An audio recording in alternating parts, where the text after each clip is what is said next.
Саламатсызбы, мен турмушка чыкканыма аз гана болду. Ылдый жагым нымдашпагандыктан жолдошум бир жолу шилекей колдонду түкүрүп.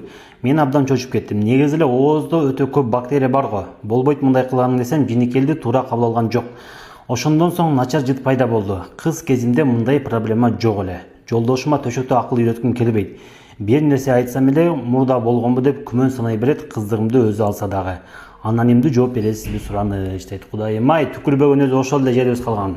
Көчөдө түкүрөбүз, жолдо түкүрөбүз, тоодо түкүрөбүз. Ооз коңдойдун ичинде 100 миңдеген бактерия инфекциялары бар. Алардын жашаган чөйрөсү ошол жер. Ооздо жүргөндө алар воспаленияны сезгенүүнү чакырбайт.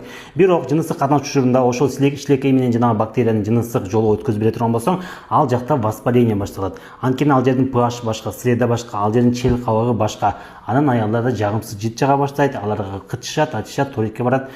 Жана ошого окшогон көйгөйлөр пайда болот. Ооба, кээде табигый смазка аялдарда аз болот. Мисалы үчүн төрөгөндөн кийин азайып кетиши мүмкүн, гормоналдык дисбаланс болгондо азайып кетиши мүмкүн. Анда эмне кылабыз? Обычный аптекага барабыз дагы ошого окшогон смазкалар бар. На водной основе эч кандай аллергия чакырбайт. Эми бул УЗИге колдонгон гель, бирок основасы бирдей. Ошого окшогон таптаза аппак болгон гель. Жыныстык катнаш учурунда ушуну колдонсоң, эч кандай жанагындай сухой болбойт. Бул видеону көрүнгөн жерге түкүрүп жүргөн досуңузга жөнөтүп коюңуз.